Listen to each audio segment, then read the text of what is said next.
नमस्कार। आज हम आरो में संकलित अध्याय जामुन का पेड़ का अगला भाग पढ़ेंगे।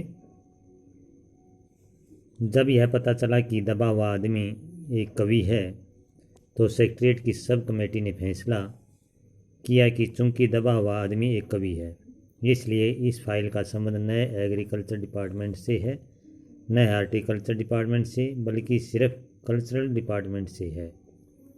कल्चरल डिपार्टमेंट से अनुरोध किया गया कि जल्द से जल्द मामले का फैसला करके अभागे कवि को इस फलदार पेड़ से छुटकारा दिलाया जाए। यानी कि जब पता चलता है कि दबाव आदमी कवि है तो उसकी फाइल जो है कल्चरल डिपार्टमेंट के पास भेज दी जाती है।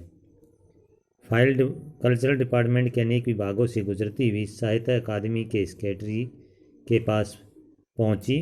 बेचारा सेक्रेटरी उसी समय अपनी गाड़ी में सवार होकर सेक्रेटरीट पहुंचा और दबे हुए आदमी से इंटरव्यू लेने लगा। कहा, तुम कवि हो? उसने पूछा। जी हाँ, दबे हुए आदमी ने जवाब दिया। किस उपनाम से शोभित हो? कहता है, ओस। ओस? सेक्रेटरी जोर से चीखा, क्या तुम वही ओस हो जिसका गद्य संग्रह ओस के फूल अभी हाल ही में प्रकाशित हुआ है?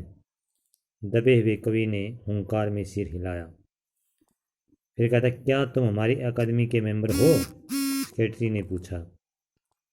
तो दबाव आदमी कहता, नहीं। फिर सेक्रेटरी कहता, आश्चर्य है। सेक्रेटरी जोर से चीखा, इतना बड़ा कवि, ओस के फूल का लेखक, और हमारी अकादमी का मेंबर नहीं है? उफ, कैसी भूल हो गई हमसे।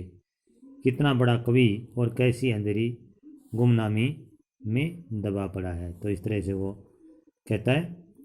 अब दबाव आदमी कहता, गुमनामी में नहीं, एक पेड़ के नीचे दबा हूँ, कृपया मुझे इस पेड़ के नीचे से निकालिए। तो वह कहता है, अभी बंदोबस्त करता हूँ। सेक्रेटरी फौरन बोला और फौरन उसने अपने विभाग में रिपोर्ट की।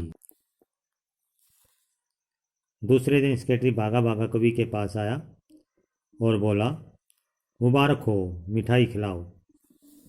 हमारी सरकारी साहित्य अकादमी ने तुम्हें अपनी केंद्रीय शाखा का मेंबर चुन लिया है। यह लो चुनाव पत्र, मगर मुझे इस पेड़ के नीचे से तो निकालो। तो दबाव आदमी कराता हुआ कहता है। उसकी सांस बड़ी मुश्किल से चल रही थी और उसकी आंखों से मालूम होता था कि वह घोर पीड़ा और दुख में पड़ा है। लेकिन दबाव आदमी बड़ी मुश्किल से कह रहा है कि मुझे इस पेड़ के नीचे से तो निकालो। तो वह व्यक्ति कहता है, यह हम नहीं कर सकते। सेक्रेटरी ने कहा, और जो हम कर सकते थे वह हमने कर दिया।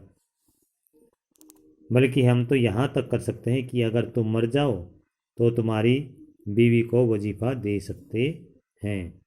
अगर तुम दरख्वास्त दो तो हम वह भी कर सकते हैं। तो कहता कि हम तो इतना कर सकते हैं, भी तुम्हारे मरने के बाद तुम्हारी पत्नी को वजीफा दे सकते हैं, उसको पेंशन दे सकते हैं। तो दबाव आदमी कहता है, मैं अभी जीवित हूँ। कवि रुक रुक कर बोला, मुझे जिंदा रखो। अब वह कहता, मुसीबत यह है। सरकारी साहित्य अकादमी का सेक्रेटरी हाथ मलते हुए बोला। तो कहता कि हमारा विभाग सिर्फ कल्चर से संबंधित है। पेड़ काटने का मामला कलम दवात से नहीं, आड़ी कुल्हाड़ी से संबंधित है। उसके लिए हमने फॉरेस्ट डिपार्टमेंट को लिख दिया है और अर्जेंट लिख दिया है। अब अर्जेंट की अभी जवाब आ जाएगा। और श्याम कुमारी ने आकर दबे हुए आदमी को बताया, कल फॉरेस्ट डिपार्टमेंट के आदमी आकर इस पेड़ को काट देंगे और तुम्हारी जान बच जाएगी। अब दबाव आदमी किसी तरह से सोच रहा है कि बस कल तक उसे जीवित रहना है। इससे अगला भाग हम अगली वीडियो में भेजेंगे।